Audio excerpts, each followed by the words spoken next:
A graça e a paz, queridos. Nessa noite nós estamos aqui para ministrar ao coração de vocês. É um privilégio para nós estarmos ministrando a vocês da Alcance Pinhais, uma igreja que é referência para nós, uma igreja do nosso querido pastor Milton. Então todos sejam bem-vindos e eu creio que em nome de Jesus essa palavra falará ao teu coração.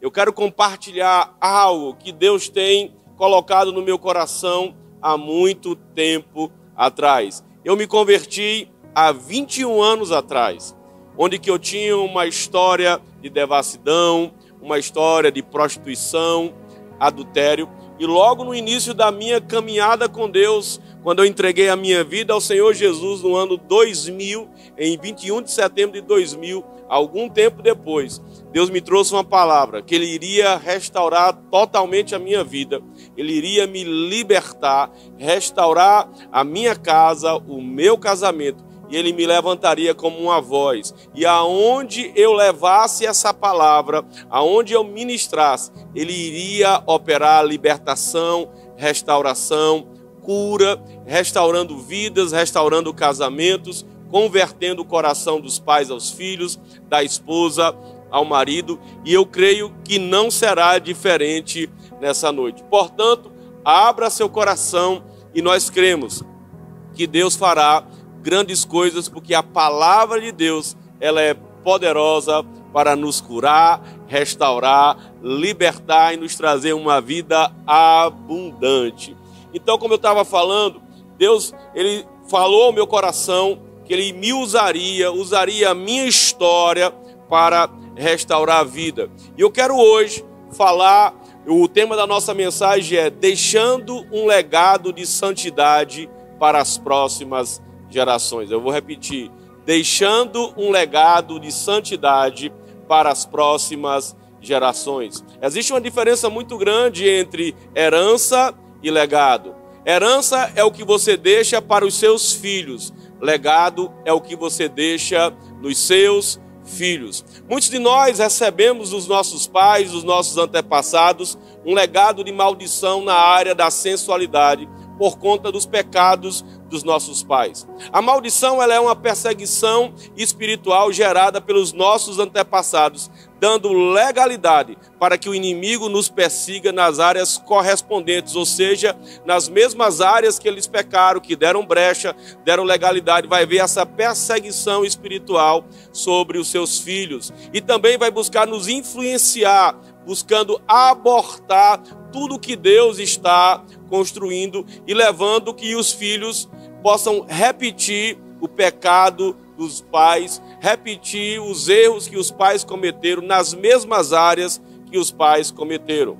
Em Deuteronômio 30:19 diz assim: os céus e a terra tomam por testemunha contra vós, que eu tenho proposto a vida e a morte, a bênção e a maldição. Escolhe, pois, a vida para que vivas tu e a tua descendência. Deus está dizendo que a forma como nós nos colocamos diante dele, se nós obedecermos, nós vamos deixar um legado. Aqui o final do texto diz, para que viva bem tu e a tua descendência. Da mesma maneira, quando nós quebramos princípio, quando nós vivemos em pecado, nós deixamos também um legado de maldição para os filhos. Na realidade, a gente pergunta, mas o que é que tem a ver os filhos em relação ao pecado dos pais? Na realidade, os filhos, eles não têm culpa, mas eles levam as consequências do pecado do pai. Por exemplo, uma mãe que vive nas drogas, que ela adquiriu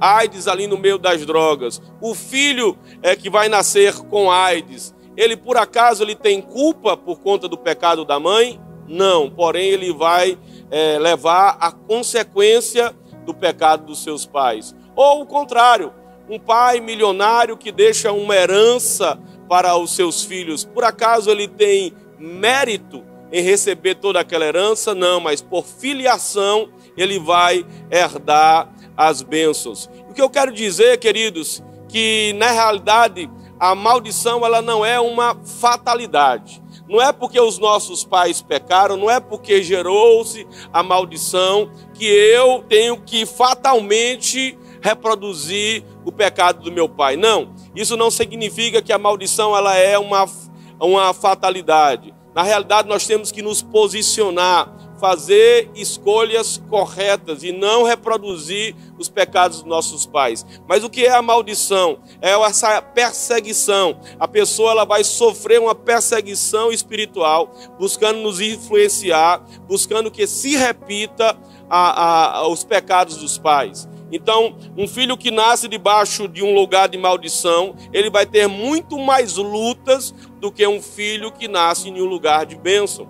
Ele vai sofrer uma perseguição espiritual dada por uma legalidade que os seus pais, os seus antepassados, eles deram espiritualmente. Ele vai sofrer com essa maldição, com essa perseguição diferente daqueles que herdaram a bênção, embora todos dois vão passar por lutas, vão passar por desejos, vão passar por tentação, mas o nível da luta será totalmente diferente. E nós, que nascemos de novo, nós temos a responsabilidade de que em Cristo Jesus quebrarmos essas maldições na área da sensualidade, que é a área que eu quero ministrar ao seu coração nessa noite, e deixarmos um legado de santidade para os nossos filhos. Quando nós entramos em Cristo Jesus, a palavra de Deus nos diz, aqui a palavra de Deus nos diz em 2 Coríntios 5:17, e assim se alguém está em Cristo, é nova criatura. As coisas velhas passaram, eis que se fizeram novas. Agora isso é uma realidade espiritual. Agora nós temos que trazer essa realidade espiritual para o nosso cotidiano, mudando o nosso estilo de vida, mudando o nosso comportamento de acordo com o poder da cruz, com o poder do Espírito Santo, o qual veio da parte de Deus para nos transformar de glória em glória, segundo a imagem de Cristo Jesus. O Espírito Santo ele veio operar essa obra nas nossas vidas. O que eu tenho vivido na minha vida nesses últimos 21 anos não tem a ver com a minha capacidade, com a minha força, mas é me entregar a palavra, me entregar a essa ação do Espírito Santo, o qual tem me transformado dia após dia para o louvor da glória de Deus.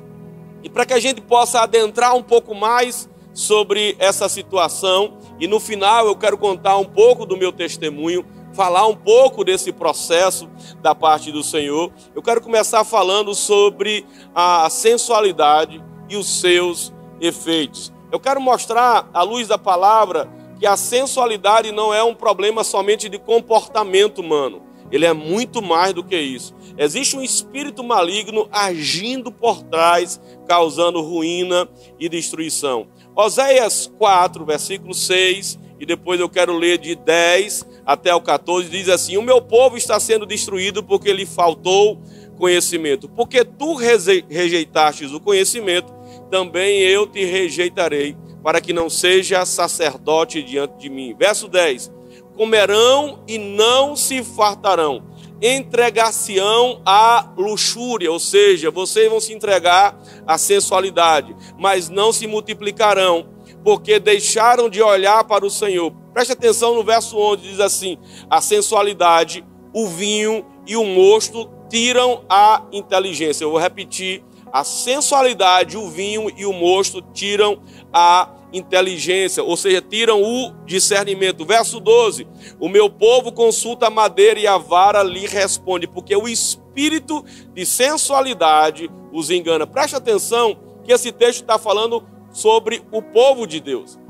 No meu testemunho você vai ver mais na frente, quando eu contar, que eu sempre fui da igreja, eu nasci da igreja, eu estava na igreja, mas embora eu estando dentro da igreja, eu dava legalidade, eu sofri perseguição, porque embora meu pai fosse alguém muito especial, ele deu legalidade nessa área, eu sofri as consequências no sentido dessa maldição, da perseguição, e eu passei 30 anos preso debaixo desse espírito de sensualidade. O texto diz assim: o espírito de sensualidade engana quem? O povo de Deus, né? Não é só o povo do mundo, mas quem der legalidade, quem abrir brecha, vai sofrer a consequência. Verso 11 diz assim: e eles se corrompem apartando-se da sujeição de Deus. Olha o que diz o verso 13. Por isso, as vossas filhas se prostituem e as vossas noras adulteram. Preste atenção que ele está dizendo que o pecado dos homens gerou consequência. As vossas filhas, elas estão se prostituindo. As vossas noras adulteram como uma consequência. E o que nós vemos aqui é que esse espírito de sensualidade é uma entidade demoníaca, é uma entidade maligna. Antes de falarmos dos efeitos da sensualidade, é necessário deixar claro que estamos lidando não apenas no nível do comportamento humano, mas estamos lidando com uma entidade demoníaca. Oséias, como nós acabamos de ler, ele chama isso de o espírito de sensualidade que os engana. O Oséias, ele coloca a sensualidade, ele diz que na realidade é mais do que um comportamento. Existe um espírito maligno por trás, causando ali, está trazendo consequências, está levando a pessoa a quebrar mandamentos. Existe um espírito maligno agindo sobre a vida das pessoas, quando esses dão brecha, quando esses dão legalidade. É mais do que uma expressão física, né? Mas na realidade as entidades demoníacas, eles desejam escravizar e desfigurar a figura humana, o ser humano. E o que é que esse espírito ele vai gerar? Ele vai impor grilhões, amarras que subjugam o comportamento e os sentimentos da humanidade, da vontade humana. Ele vai manipular relações que vai trazer muitas vezes, ou na maioria das vezes, né, consequências traumáticas. Você vai perceber que muitas vezes onde há o espírito de sensualidade, vai haver ruína, vai haver destruição, vai haver morte, né? Ele vai trazer maldições, né? E busca isso perpetuar através das gerações.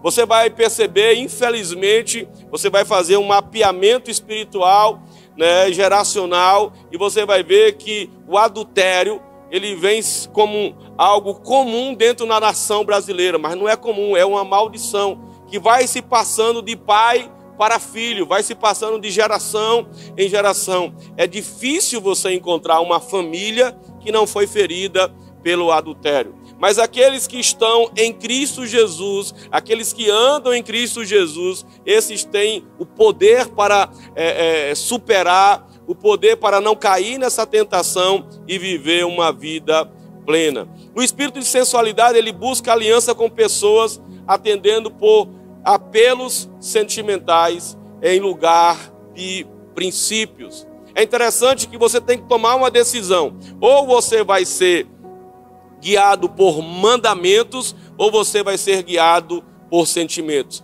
Esse espírito de sensualidade, ele vai buscar levar a pessoa a ser guiada pelos seus desejos, pelos seus sentimentos, pelos desejos carnais. E é aí que muitos estão se enredando, se aprisionando, sendo destruídos através desse espírito de sensualidade. Esse espírito, né, é uma entidade demoníaca que sempre com o consentimento humano, ele impetra golpes calculados, né, causando apostasia espiritual. Quantas pessoas você conhece que tinham um ministério, que tinham uma história, que tinham uma unção e que deram lugar ao espírito de sensualidade e hoje estão fora da vontade de Deus?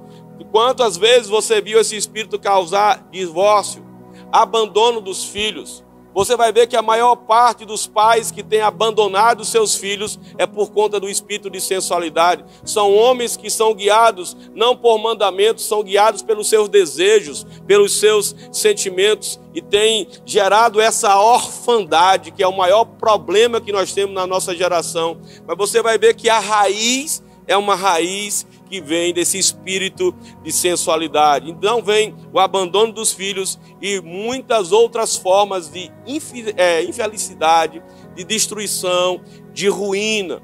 A sensualidade, nós vamos ver aqui Oséias dizendo que ela é a embriaguez da alma. Ele vai comparar a sensualidade como vinho. A sensualidade, Oséias 4:11 diz assim: a sensualidade, o vinho e o mosto tiram a inteligência. A sensualidade, aqui o que Oséias coloca, ela é colocada como a embriaguez da alma, que tira a inteligência. Ou seja, tira a capacidade de discernir. A sensualidade é colocada no mesmo nível da embriaguez alcoólica. Ou seja, ela vai remover a razão da pessoa. Ela vai perder totalmente o discernimento. O que é discernimento? É a capacidade de você saber o que é certo e errado. É até a clareza das coisas. Uma pessoa embriagada, você pega ela pela mão, carrega ela para um lugar de morte, para um lugar de destruição, ela vai sorrindo. Ela vai, como diz aqui na Bahia, ela vai de boas, né? Porque ela não consegue discernir o perigo. Ela perdeu a capacidade de ter a inteligência, ela perde a razão, né? Ou seja, onde existe sensualidade não existe sobriedade.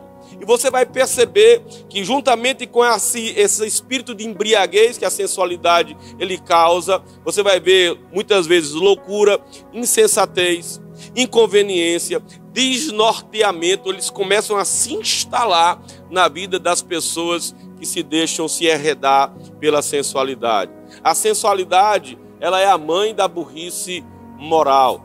Ela cega o entendimento, induzindo o indivíduo a fazer escolhas moralmente suicidas, né? A pessoa ela se torna insensível em relação aos perigos e armadilhas que a rodeiam e ao mesmo tempo ela se torna cheia de coragem para realizar coisas loucas, impensadas e precipitadas. Você vai ver que onde há esse espírito de sensualidade, a pessoa ela perde totalmente a razão. E essa coragem, né, que ela tem de enfrentar tudo e todos, essa coragem de saber que ainda que possa destruir a sua vida, a sua reputação, a sua família, muitos chegam até mesmo a perder a sua empresa, os seus empregos. Nós ouvimos aqui tantas histórias e eu passei também pela minha história que eu vou contar daqui a pouco. Você vai ver que essa coragem ela vem do alcoolismo e da sensualidade que traz consigo a influência do espírito de morte. Né? Muitos acidentes trágicos têm acontecido devido à irracionalidade causada pelo alcoolismo e sensualidade. Nós vemos isso o tempo todo. Pessoas que vão para bares, boates, em busca dos prazeres da sensualidade. Ali eles se embriagam com a sensualidade, se embriagam com o álcool e saem e causam morte, causam acidentes. Nós vemos isso aqui na Bahia acontecer o tempo todo. Pessoas saindo de baladas, pessoas saindo de bares, pessoas saindo de motéis. E tudo isso vem como consequência desse espírito de sensualidade que começa também a fazer parceria com o espírito de morte. E eu gosto dessa frase que diz assim: uma das piores consequências da sensualidade é a inconsequência. Eu vou repetir. Uma das piores consequências da sensualidade é a inconsequência. Eu sei muito bem o que é isso. Vou contar já já. Lá em Provérbios 7, de 21 a 23, nós vamos ver aqui a característica de um bêbado espiritual, né, levado pelo espírito de sensualidade. Diz assim: seduziu com muitas palavras, com as lisonjas dos seus lábios, o arrastou. E num instante, né? Ou seja, aqui está falando da personificação do espírito de sensualidade. Desse texto está falando da mulher adúltera. E diz assim: num instante, ele a segue, como um boi que vai para o matadouro, como o cervo que corre para a rede, até que a flecha lhe atravesse o coração, como ave que se apressa para o laço, sem saber que isso lhe custará a vida. Eu gosto de uma frase que sintetiza muito bem também essa questão do espírito de sensualidade, né, que fala sobre o pecado. O pecado, ele vai te levar mais longe do que o que você estava disposto a ir. É só uma coisinha, é só uma paquerinha, é só uma besteirinha. E ali você vai cada vez mais longe. O pecado te prenderá por mais tempo do que o que você estava disposto a ficar. Não, eu vou lá e volto. Eu beijo, eu tenho uma relação e depois eu volto para a minha vida. E nessa brincadeira, se foi uma semana, se foram 2, um mês, 6 meses, estão anos presos. E no final desse texto diz assim: o pecado te cobrará uma fatura mais cara do que o que você estava disposto a pagar. Quantas pessoas perderam absolutamente tudo? Perderam o seu nome, perderam a sua autoridade, perderam a unção, perderam o ministério, perderam a família, perderam empregos, porque o pecado, ele vai destruir a vida daqueles que brincam com ele. Não brinque com o diabo, porque o diabo, ele não brinca de ser diabo, ele veio para matar, roubar e destruir. Como eu falei aqui, eu quero falar rapidamente sobre o meu testemunho. Eu nasci e me criei aqui na casa do Senhor. Meu pai era um homem de Deus, um homem abençoado, e eu sempre me criei na casa do Senhor. A minha infância foi uma infância maravilhosa. Eu não tenho memórias de traumas. Eu tinha um pai muito presente. Meu pai sempre foi muito amoroso, né? A minha casa sempre foi uma casa muito abençoada. Porém, o meu pai tinha problemas na área de sensualidade. Ele tinha problema na área de se prostituir, embora seja sempre frequente da igreja, sempre ali na casa do Senhor. E aos 12 anos de idade, eu tive acesso à pornografia dentro da própria igreja. Meus amigos me deram aqui uma revista. E daquele dia em diante a minha vida nunca mais foi a mesma. Eu comecei a viver ali no vício da pornografia, da masturbação. Eu perdi os melhores anos da minha vida. Eu não conseguia estudar, não conseguia me concentrar em nada. Tudo que eu começava, eu não terminava. E aos 22 anos de idade, eu pensei, né? Eu já estava namorando com a minha, que hoje é minha esposa, há 3 anos. Eu vou me casar, isso vai mudar. Eu me casei com ela, porém, eu continuei preso nas mesmas coisas, porque casamento não muda ninguém, apenas as máscaras caem. Quem realmente muda a nossa vida é o Senhor Jesus. Você que está me assistindo, você que é jovem, né, eu quero dizer para você que está esperando casar para se libertar da masturbação. Eu quero te dizer, quem liberta da masturbação é o Senhor Jesus. Você pode viver uma vida liberta ainda hoje, em nome de Jesus. E veio a minha primeira filha, e logo depois que a minha filha nasceu, eu tive um caso extraconjugal. Eu fiquei literalmente louco, eu fiquei ali aprisionado, eu saí de casa, abandonei minha casa, minha esposa e minha filha passaram necessidade financeira. Mas um dia, eu debaixo de um forte impacto de um sonho que eu tive, eu volto para minha casa, apesar do meu sentimento não estar lá na minha casa, mas eu continuei preso nessa mesma armadilha. Aí veio o segundo, o terceiro filho, eu voltei de novo a ter outro caso extraconjugal. Dessa vez a minha esposa me mandou embora, né? E nesse tempo eu estava tão preso naquilo que eu tentei o suicídio. Eu não conseguia mais ficar, né, sem me prostituir, e me doía demais ver a minha família sofrendo, a minha casa sofrendo. Então eu tentei o suicídio, tentei tirar minha própria vida, mas no último momento o Senhor Jesus, ele me tirou daquele lugar, mas eu continuei preso. Porém, no dia 21 de setembro de 2000, eu tive um encontro pessoal com Cristo Jesus. Eu tive um encontro pessoal com Ele, eu entreguei a minha vida a Ele, eu deixei que Ele entrasse na minha vida. E daquele dia em diante, eu comecei a me relacionar com a pessoa de Cristo Jesus. Lembre-se, eu estava até os 30 anos dentro da igreja, sempre fui da igreja, mas frequentar a igreja não faz de você um crente, não faz de você um cristão, assim como frequentar um curral, né, não vai fazer de você um boi ou uma vaca. Mas eu comecei a me relacionar com a palavra de Deus, eu comecei a me entregar ao Senhor Jesus, eu comecei a me entregar ao Espírito Santo dia após dia, né? Há 21 anos, vai fazer agora em setembro, eu nunca mais cometi adultério, nunca tive perto de cometer adultério. Eu estou escrevendo um livro sobre isso, como não cair em adultério, não é o que eu vou estar falando hoje aqui. E eu permaneci ali firme, mas não foram fáceis os primeiros dias.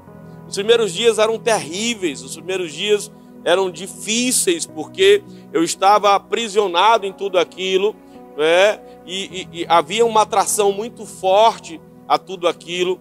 Mas eu aprendi com a palavra de Deus a me libertar daquele mal. Eu aprendi a cada dia pelo Espírito Santo, pela oração, pela entrega, pela busca, pela presença do Espírito Santo, me entregando dia após dia. E eu fui vivendo um processo de libertação. Porque muitos pensam que vai ser da noite para o dia, mas é um processo. A Bíblia diz que o caminho do justo é como a luz da aurora, que vai brilhando mais e mais até ser dia perfeito. E ali começou uma obra de libertação na minha vida. Eu me lembro até hoje que quando havia dificuldades, eu saía na rua, eu começava a ver as mulheres, eu desejava as mulheres, era algo muito forte nos primeiros dias. E um dia eu lendo a palavra de Deus, lá no comecinho, em 2 Coríntios 10, 4 e 5, o Espírito Santo me trouxe essa palavra. Ele diz assim: porque as armas da nossa milícia não são carnais, e sim poderosas em Deus para destruir fortalezas. Embora houvesse a conversão, dentro de mim ainda existiam fortalezas, na minha mente ainda existiam fortalezas, mas o texto está dizendo que Deus nos deu armas para destruir fortalezas, anulando sofismas. E no verso 5 diz assim: toda altivez que se levanta contra o conhecimento de Deus. Eu gosto do final do texto, diz assim: levando cativo todo pensamento à obediência de Cristo.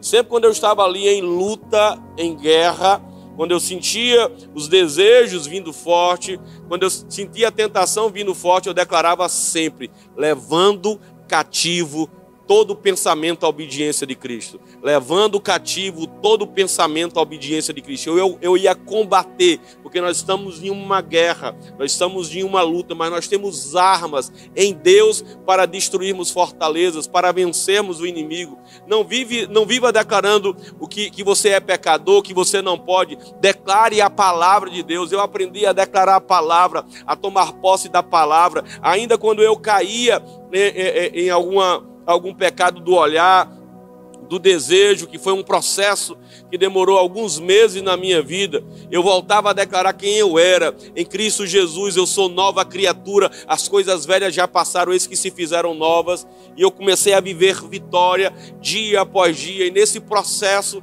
Deus me libertou. E assim vão 21 anos que eu estou livre desse espírito, através dessa entrega, através da oração, através da confissão. Procure pessoas da sua célula, confesse pecados, confesse as tentações, abra seu coração, né? Tenha uma vida de fé, de oração, porque eu creio que assim como Deus fez na minha vida, Ele fará na sua. E a consequência disso, queridos, como nós estamos pregando aqui, nós vamos deixar um legado de santidade para os nossos filhos.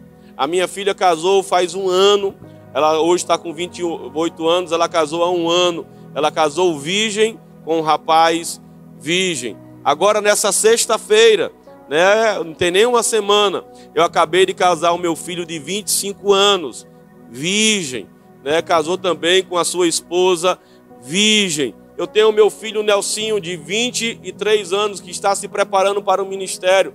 Ainda nem namorou ainda, esperando o momento certo de começar a pessoa certa. Ele já está orando, né, já há um tempo para isso, mas ainda, graças a Deus, virgem. Ou seja, eu recebi um legado de sensualidade. Eu recebi esse legado na minha vida. Eu vivi prostituição, eu vivi adultério, eu vivi ruína. Eu deixei marcas sobre o coração da minha esposa, eu traí a minha esposa. Mas um dia em Cristo Jesus eu tomei posse, eu entreguei, as coisas novas se passaram, né?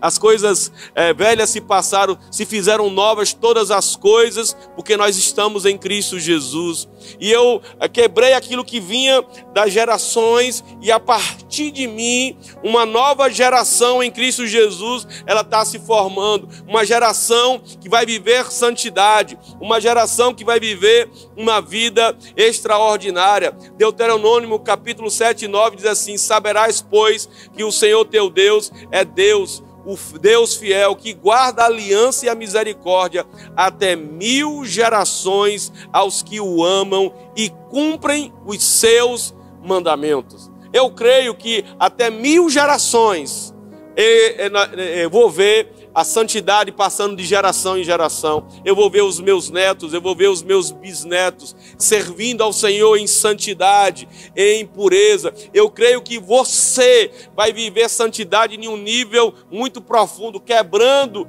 todas as maldições, quebrando os legados de maldição que você recebeu dos seus pais, e eu e você viveremos santidade, passando para a próxima geração um legado de santidade. É interessante porque eu não só passo por tentação, mas eu passo por lembranças do pecado. As lembranças do pecado, elas me causam dor, as lembranças do pecado me ferem, né? Mas os meus filhos, eles não estão passando pela lembrança do pecado, eles estão passando somente pelos desejos, pelas vontades, pelas tentações, porque lhe foi dado um legado, lhe foi passado um legado. É maravilhoso, né, nós vivermos, né, milagres. Eu vivo um milagre no meu casamento. Deus operou um milagre no meu casamento. Mas melhor do que viver milagre do casamento é não precisar de um milagre. É quem anda em obediência desde o início. É muito bom viver restauração no casamento, mas melhor do que isso é não ter que passar por destruição para viver restauração. E eu creio, meu irmão, que você vai deixar um legado de santidade, porque você vai viver santidade, você vai viver em uma vida profunda com Deus, você vai viver uma restauração plena, você vai viver tudo aquilo que Deus tem para você, uma alma próspera, uma vida próspera, deixando um legado de santidade para as próximas gerações. Deus está levantando, eu creio, uma geração de homens segundo o coração dele, homens santos, que eles vão reproduzir Cristo Jesus nas suas vidas, e nós cremos que nós estamos levantando uma geração que vai ser referência para os nossos filhos. Os nossos filhos olharão para nós e vão ver Cristo Jesus em nossas vidas. Eu quero orar pela sua casa, eu quero orar pela sua família, eu quero orar para você que ainda não casou, e eu quero declarar que a sua casa será uma casa forte. Os seus filhos vão viver a santidade, mas eu quero orar por nós, os pais, você que está me vendo, para que nós possamos viver esse lugar de santidade e deixar para as próximas gerações um legado de santidade. Amém? Pai, nós te damos graça por tudo aquilo que o Senhor ministrou aqui através da palavra do Senhor. E o Senhor me disse, ó Pai, há 21 anos atrás, que aonde eu ministrasse essa palavra, aonde eu levasse a palavra, o Senhor estaria quebrando cadeias, o Senhor estaria desfazendo amarras, o Senhor levantaria homens e mulheres, né, em santidade e pureza. O Senhor quebraria o jugo do inimigo e traria o seu jugo que é leve e suave. Por isso eu oro nessa noite, ó Deus, eu oro nessa noite para que a mão do Senhor seja sobre cada homem, sobre cada mulher. Eu repreendo em nome de Jesus todo espírito de sensualidade, de prostituição, fornicação, adultério, ruína. Você que vem impetrando e destruindo, levando, cegando pessoas, eu declaro em nome de Jesus, que as escamas caiam dos olhos. Eu declaro que em nome de Jesus que cadeias sejam quebradas. Eu declaro em nome de Jesus amarras desfeitas. Eu declaro em nome de Jesus o poder da tua palavra e do Espírito Santo trazendo revelação, entendimento. Eu declaro em nome de Jesus uma geração semelhante à geração de Samuel, uma geração santa, uma geração de homens e mulheres vivendo santidade, a geração de José, um homem que não se corrompeu com os prazeres do do Egito, um homem que não se corrompeu diante dos desejos, da vontade, porque amava o Senhor acima de todas as coisas. Eu oro por uma geração que ama o Senhor, eu oro por uma geração cheia do Espírito Santo. Eu oro, Senhor, que em nome de Jesus, nós oramos pelos nossos filhos, nós oramos, Senhor, para que o coração dos filhos se convertam aos pais, o coração dos pais se convertam aos filhos, e nós oramos, Pai, que haja essa conversão geracional. Nós oramos homens que possam viver santidade, que sejam espelho para os seus filhos, e nós declaramos que os nossos filhos não vão passar por isso, Senhor. Nossos filhos não vão passar por adultério, nossos filhos não vão passar por prostituição, nossos filhos não vão passar por esse legado maligno, por essa maldição, mas nossos filhos serão santos, serão do Senhor. Nossos filhos vão resplandecer como luzeiros do mundo. Os nossos filhos, assim como nós, serão sal da terra. Pai, nós oramos por aqueles filhos que já estão desgarrados, por aqueles filhos que estão desviados. Nós declaramos e combatemos por eles para que haja revelação. Nós oramos para que o Senhor dê tempo. Nós oramos para que a ação do Espírito Santo convença cada um deles do pecado, da justiça e do juízo divino. Nós oramos para que a vontade do Senhor se cumpra sobre a vida da nossa casa, dos nossos filhos, que nós possamos viver a plenitude da Tua vontade sobre a nossa família, ó Deus. É o que nós oramos na autoridade de o nome do Senhor Jesus Cristo. Nós oramos por casas fortes, nós oramos por casas onde que o Senhor será glorificado, não somente nela, mas através delas. Nós oramos e eu oro, Senhor, que assim como eu, aonde vou, levo e carrego uma mensagem, e aonde eu chego, famílias são abençoadas, cada um que aqui me ouve, Senhor, até aqueles que não passaram por isso, nem vão passar por isso, mas que eles sejam instrumentos do Senhor, aonde quer que possam ir, levando a prosperidade da Tua palavra aos corações, e nós declaramos que tudo se fará novo, e que o Teu nome será glorificado, em o nome de Jesus. Amém. Que Deus abençoe a tua vida, que Deus abençoe a tua casa, que Deus abençoe as tuas gerações, porque elas viverão esse legado de santidade que nós deixaremos para eles. Em nome de Jesus, obrigado a todos aí da Alcance Pinhais, foi um prazer servi-los à mesa do Senhor. Um beijo ao coração aí do nosso querido pastor Milton e essa igreja linda. Fiquem na paz do Senhor Jesus Cristo. Em nome de Jesus. Amém.